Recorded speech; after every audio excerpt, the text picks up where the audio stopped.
तो ओम नमः शिवाय, श्री शिवाय नमस्तुभ्यम, जय श्री महाकाल। जी हाँ भक्तों, क्या आपका भी जो बच्चा है उसका जो मन है वो पढ़ाई लिखाई में बिल्कुल भी नहीं लगता।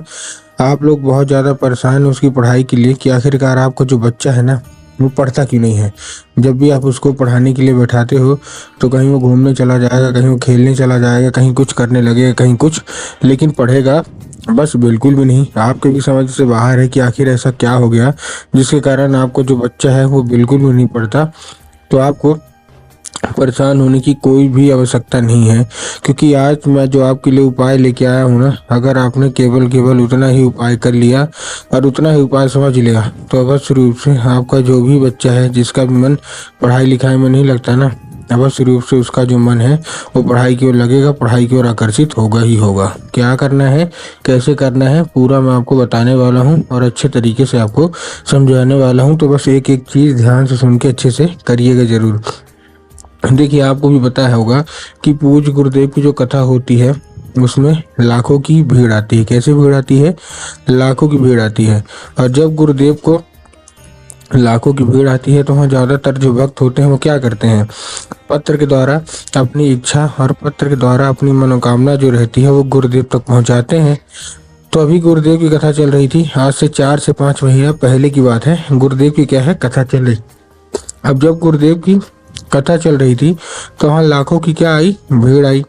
अब जब गुरुदेव की कथा में लाखों की भीड़ आई तो वहाँ ज़्यादातर जो भक्त थे ना, उन्होंने क्या किया, पत्र के द्वारा अपनी इच्छा और अपनी मनोकामना जो थी वो गुरुदेव तक पहुंचाई।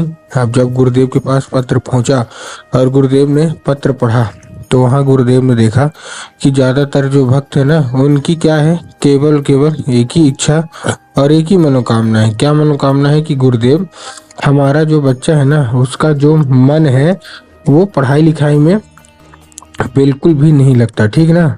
और जब भी हम उसको पढ़ाने के लिए बैठाते हैं तो कहीं घूमने चला जाएगा, कहीं खेलने चला जाएगा, कहीं कुछ करने लगेगा, कहीं कुछ करने लगेगा। हम लोग बहुत ज़्यादा परेशान हैं, ठीक ना। अब देखिए, अब जैसे ही ये गुरुदेव ने देखा तब गुरुदेव ने 2 से 3 उपाय बताए और कहा, जैसे ही गुरुदेव ने ये देखा तो उपाय बताए और कहा केवल और केवल ये उपाय कर लेना, तुम्हारा जो भी बच्चा है ना जिसका भी मन पढ़ाई लिखाई में नहीं लगता, अवश्य रूप से उसका जो मन है वो पढ़ाई की ओर लगेगा ही लगेगा और पढ़ाई की ओर आकर्षित होगा ही होगा। अब जब गुरुदेव ने ये उपाय बताए तो लोगों ने जा जाके इस उपाय को घर में करना शुरू कर दिया। अब जैसे ही लोगों ने जा जाके इस उपाय को घर में करना शुरू कर दिया, वही लोग गुरुदेव की कथा में मात्र 1 से 1.5 महीने के बाद वापस आए। अब जब वही लोग गुरुदेव की कथा में वापस आए तो उन्होंने क्या किया, फिर से एक बार गुरुदेव को पत्र लिखा। लेकिन ये वाला जो पत्र था ना, ये गुरुदेव को धन्यवाद के रूप में पत्र था कि गुरुदेव धन्य हो आपका, आपके द्वारा बताया गया उपाय हमने कर लिया है, हमारी सारी इच्छा सारी मनोकामना जो है वो भी पूरी हो गई है। हमारा जो बच्चा था ना जिसका भी मन पढ़ाई लिखाई में नहीं लगता था, अब वो बिना कुछ बोले बिना कुछ कहे केवल और केवल पढ़ाई ही करता है। आपका कोटि कोटि धन्यवाद। तो देखिए, जो लोग भी मेरी आवाज़ अभी सुन रहे हैं ना, अगर आपको भी जानना है कि आखिर ऐसा कौन सा उपाय है जिसको करने मात्र से इच्छा मनोकामना पूरी हो जाती है, तो चलिए हम बताते हैं आपको आज की इस वीडियो के माध्यम से कि आपको करना क्या है। लेकिन उसके पहले चैनल पे अगर पहली बार आए हैं और आवाज़ मेरी पहली बार सुन रहे हैं तो वीडियो कर दें लाइक और चैनल को भी कर लें सब्सक्राइब, ताकि पूजनीय पंडित प्रदीप जी मिश्रा के रोज नए नए उपाय जो कि मैं उनकी कथा से सुनता हूँ, श्रवण करता हूँ, सबसे पहले मैं आपको प्राप्त करा सकूँ, ठीक।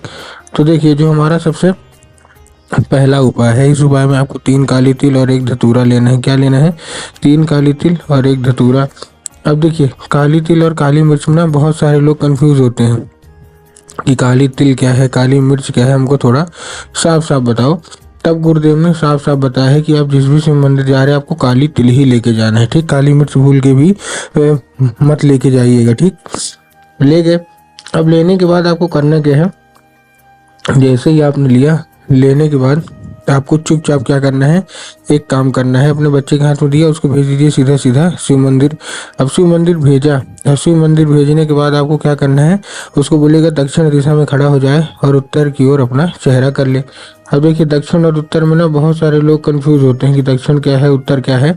हमको थोड़ा साफ साफ बताओ। तो गुरुदेव ने साफ साफ बताया है कि शिव मंदिर की जिधर साइड जलाधारी होगी आपको अपना चेहरा उधर साइड करके खड़े हो जाना है। बस खड़े हो गए। खड़े होने के बाद आपको क्या करना है, एक नाम लेके, कौन सा, महादेव का, बहुत ही सुंदर सा नाम है श्रम्भेश्वर महादेव। तो आपको बस श्रम्भेश्वर महादेव का नाम लेके और उन्हीं का स्मरण करके आपको चुपचाप क्या कर देना है, अर्पित कर देना है। बस पूज्य गुरुदेव कहते हैं कि अगर आपने श्रम्भेश्वर महादेव का ये उपाय कर लिया ना तो अवश्य रूप से सारी इच्छा और सारी मनोकामना जो है वो पूरी होगी ही होगी। ठीक, ये था कौन सा हमारा, ये था हमारा पहला उपाय। अब हम चलते हैं अपने दूसरे उपाय की ओर। अब देखिए जो हमारा दूसरा उपाय है, इस उपाय में आपको करना क्या है।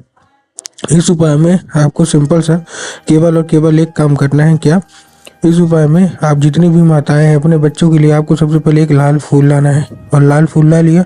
अब लाल फूल जैसे ही आप लाएंगे तो लाल फूल लाने के बाद आपको करना क्या है, आपके घर में माता सरस्वती की फोटो या मूर्ति होना अति अनिवार्य है। ठीक, अगर आपके घर में माता सरस्वती की फोटो या मूर्ति नहीं है तब तो ठीक है, अगर आपके घर में है तो नहीं लाना है, लेकिन अगर नहीं है तो आपको बाजार जाके लाना है और घर में उनको स्थान देना है। दे दिया।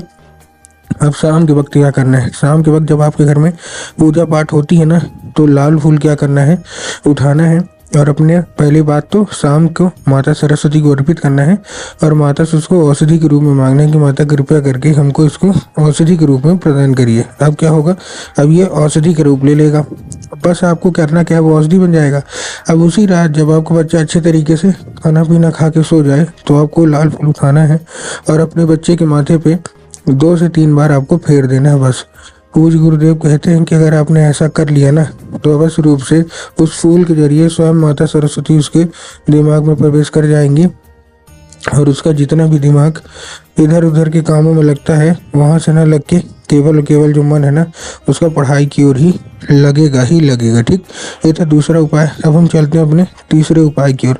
अब देखिए जो हमारा तीसरा उपाय है, इस उपाय में आपको करना क्या है, इस उपाय में आपको एक पान का पत्ता लेना है और पान के पत्ते के ऊपर आपको शहद का लेपन कर देना है। ठीक, शहद का लेपन कर दिया।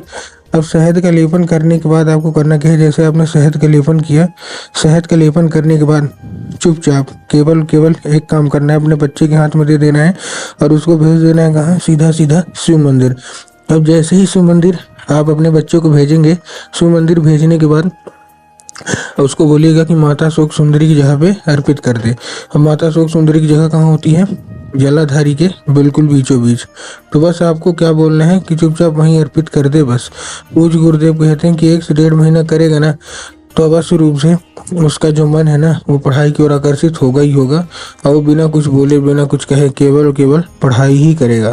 तो उम्मीद करता हूँ आज के जितने भी मैंने उपाय बताए आप सबको समझ में आ गया होगा और ऐसे उपाय के लिए हमारे चैनल पर बने रहें। मिलता हूँ अगली वीडियो में, तब तक के लिए सबको जय श्री महाकाल।